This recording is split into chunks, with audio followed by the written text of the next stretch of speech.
So, since you've spent considerable time in FANG type of companies and various startups, what are the different management styles that you have experienced? If you can share some about this aspect. Sure, would love to share some thoughts around this. However, I do want to say that uh, your management style depends a lot on culture of an organization you are in, leadership of your company, the situation you are in as a manager, and also the individuals who are working as a part of your team, right? So it varies a lot.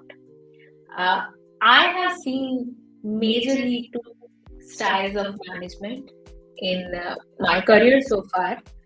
One is where you are actively involved uh, as a manager in decision making, scoping, and directional setting, where basically you are in the driver's seat as a manager. You are helping to set goals as well as scope for the individual who is on your team, frequently checking in on the progress as well as providing feedback. And it might look like micromanagement, uh, uh, but it's not always bad. That is what I would like to say. For example, sometimes you have an employee who is, let's say, not performing up to the expectations, right? So to ensure that the employee is performing as per the expectation, and to ensure that the work and the contribution of the employee is contributing rightly to the organization and the business, you need to reinforce the expectations as well as define the scope, and even go down to a level of defining the tasks, right? So that's the case where you may need to micromanage. And another case which I have seen is, uh, sometimes, let's say, the managers feel insecure about the people who are on their team.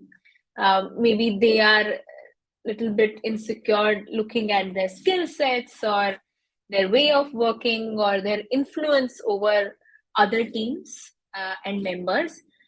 That is also when I see sometimes micromanagement kicking in, and that's the part which I'm not always so happy about, because the person who's being micromanaged is not always happy in this format, right?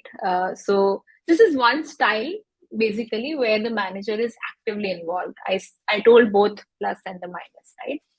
The other style is inspirational, where basically the manager is motivating the employees to do their best, set expectations, but doesn't need to go at the level of detail of managing and checking in and frequently defining the task and scope. But at a high level, the manager is encouraging innovation and providing support and mentorship, right? So here, instead of the manager being in the driver's seat, the team member is in the driver's seat. There's more autonomy in the day-to-day work for the team member, and the key thing that manager does is align the team member to ensure that that person is buying the vision of your team, the projects that you are working on, and overall, let's say, the company, right? And align that with inspiration. And a part of it is also leading by example. So the manager, of course, has a portfolio of managing things and maybe their own personal projects, and they would lead by example on how they are innovating and how they are progressing ahead, and support the team member based on their asks and needs. So it's not like kind of driving with feedback, but it's based on where you are unblocked, what help do you need, and helping that, right? You can also see a little bit of a servant leadership there, right? This involves a lot of coaching, developing skills through guidance, feedback, and continuous learning. And this also has a higher level of employee satisfaction and this helps in a long term kind of setting a path for the team member as well. So these are the two styles that I have come across so far in my career. Interesting. So you mentioned two types: actively involved management and inspirational type of management, right? You gave quite a few anecdotes on both types of management styles. Uh, if I were to get deeper into, let's say, one particular type, so which style would you prefer? Assuming whichever style that you prefer would be the one that you would want to receive and the one that you would like to emulate while managing your own team. Do you have any thoughts on that? So if you ask me, my all-time answer would be that I would love to do the inspirational one. I must say here that all my managers, previous managers who practice inspirational techniques, uh, are my mentors today, and I have like a great long-term relation with them. They are quite involved in my growth even now, right? But having said that, I also learned a lot from managers who actively managed me, right? Specifically when it is in the beginning of your career, and you learn a lot, their thinking style, their documentation style, their negotiation style, their convincing style, and I'm grateful for that as well. Similarly, when it comes to managing people, I have managed people with very little involvement by giving them full autonomy over their defined scope, versus I've also managed people with whom I have to be actively involved to ensure that their efforts and their time are going into the right direction, right? So as I mentioned before, this all depends on the company, the organization, the culture, as well as the individual and the situation you are in. If I were to say that what stages I'm more involved in actively managing in general, I broadly try to bring alignment at an initial level of uh, starting a project, because that is something that carves out the foundation for achieving success, right? So, especially when it comes to setting up a strategy, bringing stakeholder alignment, scoping the project, as well as most importantly setting out the clear metrics on which you're going to measure the progress and the success of a project, right? These are the areas I try to involve more actively. And obviously delegation is a key to possess for any manager. So I try to delegate the other parts, and knowing when and what to delegate is also very important. So I've been consciously improving on my delegation skills by defining the scope and areas of focus for my team members. And then once that is defined, I let them own that, basically. Yeah, makes sense. Some gems of wisdom there. Um, you mentioned a lot of things depend upon the situation, the company, the people, right? Just a point that I remembered while you were speaking. I was recently listening to a podcast by Lenny Regiski where he was interviewing Stripe CTO, right? And he asked somewhat a similar question regarding autonomy. And Stripe CTO mentioned that a lot of it boils down to how you hire. Um, if you have immense trust on whom you are hiring, uh, there's a high possibility that you would give a lot of autonomy to that person. Obviously, depends. It's something that you tend to build upon and not maybe not hand over right at the very beginning. It's a gradual relationship between a manager and reportee. But maybe just in a couple of minutes, do you think that it depends if it depends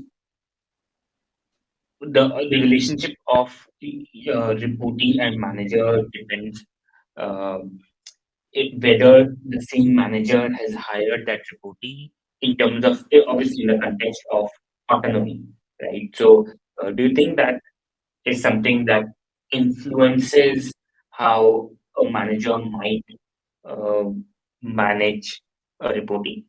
Do you think that plays a part somewhere? As in, you were saying that uh, is it is the autonomy defined by if you have hired that person or not? So I'm just trying to find out a correlation between, let's say, uh, you are working under the same manager who himself or herself has hired you versus some ex person hired you, but you're not working for that manager. You're working for a different manager. So my point of view is that if you are not working for the same manager, that person doesn't know you. That person didn't hire you, right? So that person doesn't necessarily have that trust at the very beginning. Doesn't necessarily know what skill sets. Maybe there's something that um, that's just something is based out of my own experience that whenever I worked under a manager who didn't hire me, I had some bit of a friction regarding autonomy.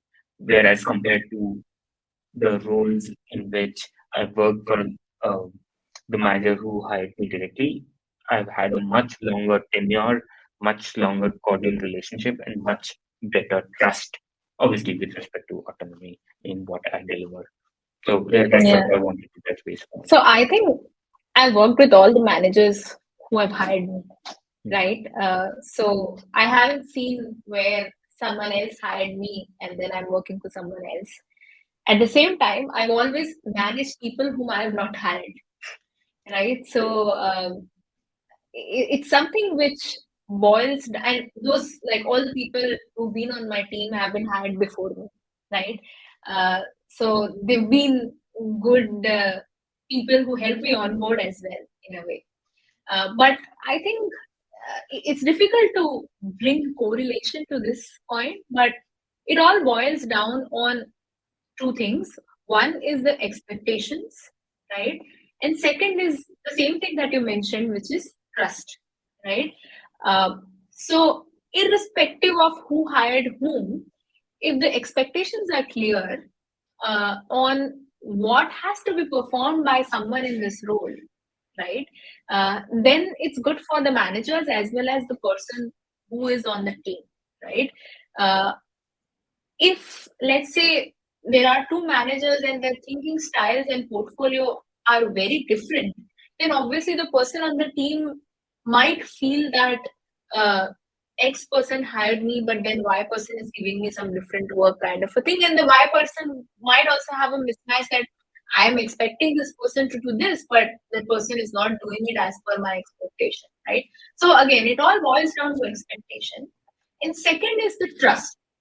Of course, when you are hired by the person and you are working for that person, your trust level is the highest because that person saw something in you to make a call that you deserve to be on that team.